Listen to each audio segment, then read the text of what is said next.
I'm Manuel Hernandez and welcome to Norwich City Central. Hello everybody, Lewis, Norwich City Central, welcome back. Welcome back to another preview. It feels good to be doing the match previews and it feels good to be talking about Norwich City at the moment.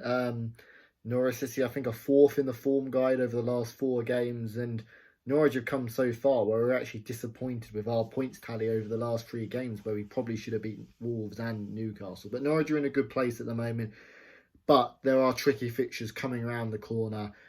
Is the Dean Smith kind of effect going to start to wear off? And also with key players injured as well, it's going to be a fascinating month. Norwich are in a good place at the moment, but come the next 6-7 games, it could be a make or break. And that's what December is like, isn't it? I think when we get to May, June, July, there's no football on, and then December, bang, it's a game on pretty much every day. And it kind of reminds me, I don't know if any of you guys have seen, but the David Mitchell sketch where it's like football, football, football, football. That's what it feels like at the moment. That's what it felt like the whole of last season in the Championship. But no, lots of football, lots of games coming up, and Norwich's second game in December is against Tottenham, 2 o'clock on the Sunday. So yeah, really interested one. I'd love to get your guys' feedback down below in the comment section, how you're feeling looking at Tottenham. And starting at Tottenham, they've had a fascinating season, haven't they? And I think Norwich would have been absolutely desperate to have played Nuno's Tottenham and to play Ole Gunnar Solskjaer's Man United. We saw Watford absolutely trounce them, and that was the end for Ole. And Tottenham under Nuno didn't particularly look very convincing, did they? So Tottenham have got Antonio Conte, and they look a better side. Yes, they've lost in the Europa League a couple of times, but they convincingly dispatched Brentford. I don't think it's a Tottenham's team we've seen of old under Pochettino, but it's still a very good side. Of course, defensively, they've shown up. Going forward, they've still got that threat. And Oliver Skipp, of course, was sensational at Norwich last season. It would have been absolutely incredible if we could have got Ollie Skipp back, even just on another loan. But he's absolutely doing brilliant things in the Tottenham team. But yeah, Tottenham better at the back. Going forward, they're getting goals. But Harry Kane, I think he's only scored 1 Premier League goal this season. It could be in a long-come Norwich moment for him, though. But yeah, Harry Kane definitely not at his best. And Tottenham aren't scoring lots of goals, but they're doing enough to get over the line in kind of recent weeks. Tottenham are a couple of points off top 4 as well. So despite not necessarily having the best of starts this season, that's still where they're going to be targeting. Under Antonio Conte, they're more aggressive. And they just look a little bit more better on the pitch, don't they? So yeah, that's kind of Tottenham at the moment. It's difficult to really engage too much because they've been a completely new team under Antonio Conte. But looking at Norwich, I mean, the Dean Smith era has started, and it started very well, hasn't it? Of course, Norwich had those huge games over the November period where they were easier on paper, weren't they? Obviously beat Brentford under Daniel Farke's last game, and then Dean Smith comes in, gets the win against Southampton.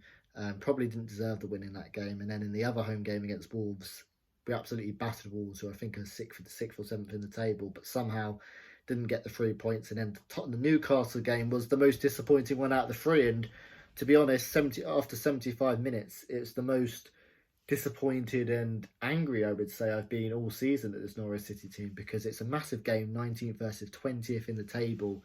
And they're down to 10 men for the whole game. When do you ever get an opportunity like that? And Norwich were poor, slow on the ball, didn't create too many opportunities, lethargic. Newcastle got a goal out of nothing. And for 75 minutes we were dreadful, but Timo Pukki managed to rescue a point, an absolute thunderbolt of a goal. And we probably should have had 3 points though, with Lisa Malou running through 1-on-1. So 5 points from their first 3 games under Dean Smith, 8 points in November, and that's taken us from 10 games only having 2 points to 14 games having 10 points. So in a much more healthier position. But as I said, the fixtures are getting trickier. In terms of the predicted XI, this is a team I would like to see.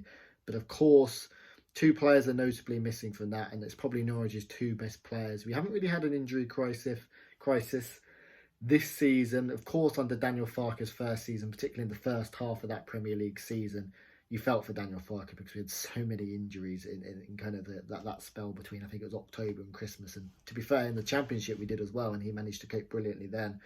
But Norman is out injured. Hopefully we'll be back for Man United, although that's touch and go.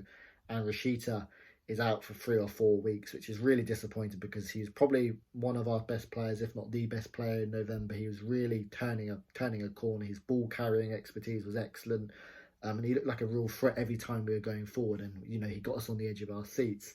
And 3 to 4 weeks in December is pretty much like 6 weeks to 2 months in terms of the amount of games, with lots of midweek games. So hopefully he's going to be back for Boxing Day against Arsenal. That might be a bit of a stretch, but we'll see kind of how he is around that period, because I think we've got 3 games in 7 days after Christmas.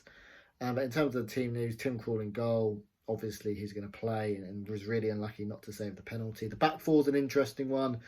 Ben Gibson, he's actually been my November player of the month for Norwich. I think he's been absolutely fantastic on and off the ball. And I think, Norwich have been better at the back. I think we've only conceded 3 goals in November. Grant Hanley, good at the back, maybe not so good on his feet. I don't particularly want to see him on the ball anymore for more than 2 seconds, really, but he's done well. Max Aarons has improved under Dean Smith, and Brandon Williams I would stick at left back. Dimitri Giannoulis came on because Dean Smith wanted a left-sider to put crosses in, and Giannoulis came on, stretched the play, and got the assist for Pukki's goal. But I would return with Brandon Williams. Brandon Williams is going to be out for the next game because it's Man United on loan. The midfield 3, I think Lucas Rupp deserves another opportunity in there. Lise Malou, I think, was very good as well, particularly his pressing against Newcastle. I really like Lise Malou, and of course Billy Gilmour, who's been excellent under Dean Smith, and I think Billy Gilmour is slightly better further forward. I don't want to see him in that central defensive midfield role, but those 3, I mean, against Newcastle, what was disappointing and what kind of threw us a bit is, I think we weren't really expecting to have possession, and I think those 3 players, particularly Rupp and Lise Malou, are really good off the ball, really good pressing, maybe not so creative on it. So I think if it's going to be a game where we're not going to have much of the ball, I think players like Lucas Rupp, Lise Malou are going to be important in pressing and winning the ball back and giving us a bit of shape. That front 3, no Josh Sargent. I've been incredibly impressed with Stuart Webber's recruitment, despite some people who's not been impressed. But I'd love to hear your thoughts why maybe you haven't been impressed with the recruitment. But the one player it's not worked out for is Josh Sargent, and I feel for him because he can't do anything about the price tag. He's a young striker, £9 million, and look, he was very good against Southampton in that 45-minute cameo. He's very good off the ball, presses well, runs around a lot, but his passing, his shooting, his dribbling, all the basics are just nowhere near to scratch at the Premier League level, and I mean nowhere near. And I love the guy. I think he's going to come good. I think Josh Sargent could be one of those guys who, we think, what on earth was he doing in his first season? And 3 or 4 years down the line, could easily become a fan favourite. But he's nowhere near Premier League level at the moment. So bring back Campbell. I don't think he's necessarily been great this season in the short amount of time he's played. But I'm pretty much playing Todd Cantwell mainly because I don't want to see Josh Sargent on the wing certainly starting. I think Sargent could have a cameo off the bench maybe. He's very good at that against Southampton. And Zolis, no idea why all the criticism came about him. There's lots of wingers who have only got, look at Traore. He hasn't got any goals or assists this season. And there's lots of wingers who haven't really got those figures up. But Zolis created the best opportunity in the first half. Put it on a plate for Sargent, or created a great chance for Sargent. Was threatening, got a couple of shots off. Should have had a penalty when his shot was blocked by hand. He was the most deadly player, and I was surprised he got taken off. There's a real player in Zolis, and I can't wait to see it, and I'm sure we're going to see it soon. And Timo Pukki up front, 5 goals for him. The one criticism of Norwich, though, at the moment is we've only scored 8 goals, which is the fewest in the Premier League by a little distance, and Pukki scored 5 of them. Where else are the goals going to come from?